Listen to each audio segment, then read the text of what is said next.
Hello, and welcome to His History in Elections, where today I'm going to be continuing my series looking at the current Senate polls and using the current polling data, trends, and amalgamated information, and plotting all the information on a Senate map to see and hopefully predict who is going to win the Senate and the certain seats in all the states.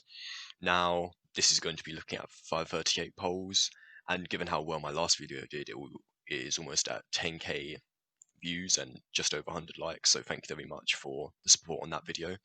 I hope to be making at least one more before election day, and I'm going to be putting up my own predictions on election day or just before, so watch out for those videos. That's going to be for the presidency, maybe the governor's race, governor's elections, and definitely the Senate. So 3, maybe 2. I'm not going to do the House because the House is effectively a Democrat win at this point.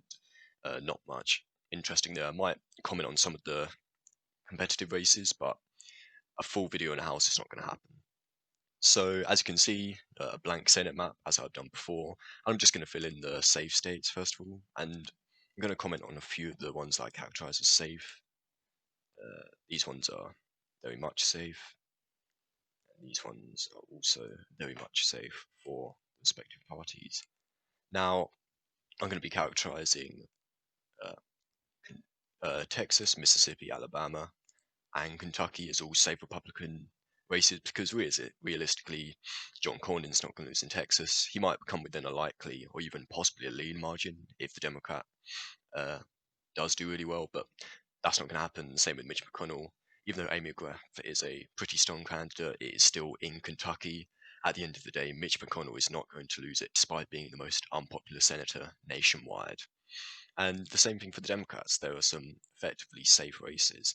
New Mexico is basically safe at this point, and so is New Hampshire. I have not characterized New Hampshire as a safe race at all during any of these Senate prediction videos, but at this point, Senator Jeanne Shaheen has been doing very well recently, and then Messina is definitely not the best candidate to run in New Hampshire. So these are effectively the safe states that are 100% going to be going for the respective parties. That leaves 13 toss-up states up for grabs, and I'm going to be going into some of these. So I'm just going to fill in all the likely Democratic states. Minnesota, it's been pretty likely for the past while. Michigan, I'm also going to characterize this as likely.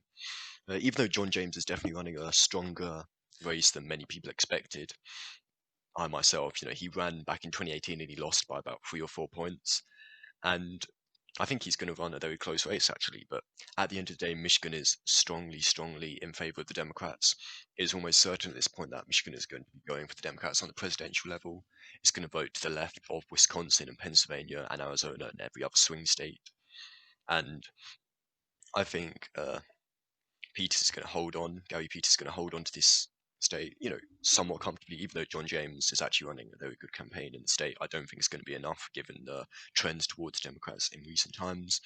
And like I've said in my previous videos, Colorado and Arizona are effectively likely states for the moment, and that already gives the Democrats a 48 to 43 seat lead. And, the Republican incumbents in both the southwestern states are, against the trends. Colorado is basically a blue state at this point. Arizona is a competitive swing state at the moment.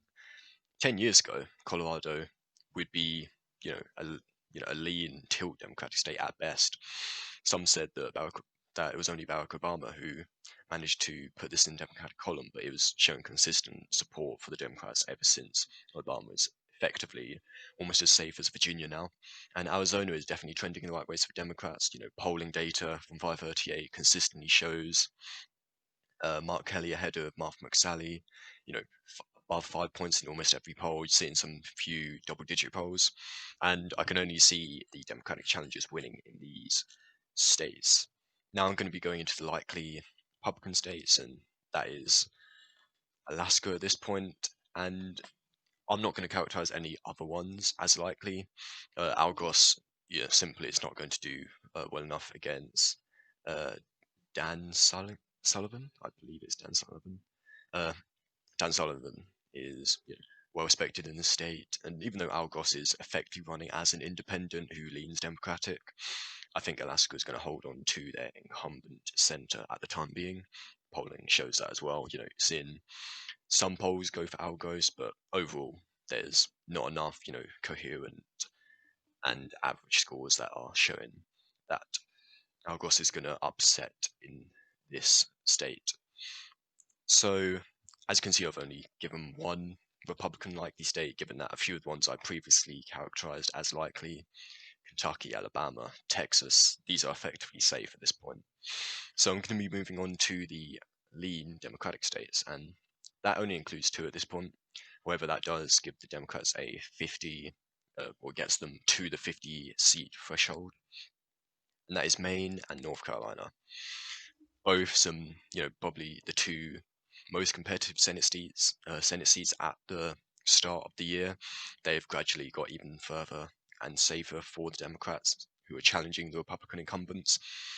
Sarah Gideon in Maine is very consistent with polling. You're seeing, 4 to 5 point leads consistently, even up to like 7 or 8 points in a state that, or in a Senate seat that back in 2014 was so far to the Republicans and Susan Collins. The fall from grace for the Maine Republican senator is quite ridiculous at the point. But Brett Kavanaugh voting, etc., siding with Trump 94% of the time in a state that, is reliably Democratic statewide. You can see why she's not doing too well in this upcoming 2020 Senate race, and same with Tom Tillis. He has definitely sided very, very far in the Trump column, and Cal Cunningham is doing a very good job. He is not consistently polling. This is a lot more towards the tilt side than a likely Democratic pickup, but Cal Cunningham is doing very well in polls. You're seeing 3 or 4 point leads, and even though you had that scandal about a month back, that's only consolidated his lead. I don't think there's anything that's going to really upset this race unless Donald Trump, manages to get huge support. So I don't think there's much else Tom Tillis can do at this time. And that would put the Democrats at 50 seats compared to the Republicans' 44. Now, I'm going to be filling in 4 more states, actually 5, given that we are including Georgia's special election. Both of these are likely, lean at the moment. Kansas is also lean. Montana is also lean, and I'm also going to be putting South Carolina in lean. So, even though Steve Bullock, the current Democratic governor, is running for the Senate seat, as he cannot run for re-election in the gubernatorial race. Steve Daines is also a very popular candidate, and despite the popularity of his Democratic challenger, the polling shows enough support for the incumbent. I don't think Steve Bullock is going to end up winning this race. He could. There's still, about a 2 in 10 chance. I believe 538 rates the race has, but realistically, that is very, very low chance for Steve Bullock to help win. And Barbara Bollier in Kansas could have been a lot worse Republican challenger that she up to. The only reason that this Senate seat is even competitive is that it's an open seat. But in the end, Kansas is a Republican state, and it will probably, almost certainly, unless there's a huge Democratic wave, unprecedented, it will probably go to the Republicans. And you look at the 2 Georgia seats, John Ossoff is running a good race against David Perdue, but David Perdue is, quite consistent in his polling. It might only be 3 or 4 points ahead, but at the end of the day, Georgia is still a Republican state. It might be trending towards Democrats at the moment, but John Ossoff is not going to win that race. I think something is a lot more interesting. I characterize the special election only 10 days ago as a likely Republican win, and maybe even a safe one, but realistically, the winner of that race is not going to be decided in November. The 2 candidates in this special election will go off to a runoff election in January of next year, and if it's Kelly Loeffler, it's going to be an interesting race against Lieberman or Warnock on the Democratic side, but I think it's too early to call this race realistically at the point. The other special election is in Louisiana, which is definitely going to go to the Republicans, but in Georgia it's closer. I'm going to say it's a lean Republican seat, not pick up, but lean Republican seat at the moment, just because it's, Senator Johnny Isaacson is retiring. Just because it's a vacant seat, makes it a lot more competitive. And even though Georgia, I think, will go slightly to the Republicans in the presidential election. This is what the polling shows at the moment, and I'm not ready to characterize anything too far in any side of the Democrats. So that leaves South Carolina, and there's been a lot of talk about this race recently. Jamie Harrison running a great campaign. He's actually broken the campaigning or fundraising race for any Senate candidate, beat Beto O'Rourke by almost 20 million. I believe in the third quarter he raised almost $60 million. That is a ridiculous amount. And Lindsey Graham is in a race for his life at the moment. He is spending nearly all his time down in South Carolina. And I do think Lindsey Graham is going to edge it out just because of the conservative base in the deep South state. But there's a good chance that Jamie Harrison could pull one of the biggest upsets of the election. Only 4 months ago, there wasn't even a question that South Carolina would be staying in the hands of the Republicans and Lindsey Graham, but he has lost a lot of his credibility recently, and there's a lot of voters who would almost reliably vote Republican at the time, at almost any other election, but here they're starting to change their minds and put some doubts in a few of the typical Republican voters' minds. But I still believe Lindsey Graham is going to hold on to the conservative base in this state, and Jamie Harrison is going to narrowly lose, but he will lose. And this currently leaves Iowa as the only one, and I'm going to characterize it as a tilt Democratic state. Joni Ernst and Theresa Greenfield are in a very, very tight race. And even though the polling almost consistently has Theresa Greenfield ahead, whether that be by 5 points or only 1 point, I'm seeing quite a few even polls, but I've not seen any polls in the last 15 or 20 days that have had Joni Ernst, the Republican incumbent, ahead. Iowa, went solidly for Donald Trump presidential-wise. Back in 2016, it was almost 9 point win for president, and it's gone straight back to a competitive state. I believe Joe Biden is currently up here by about 1 point polling wise.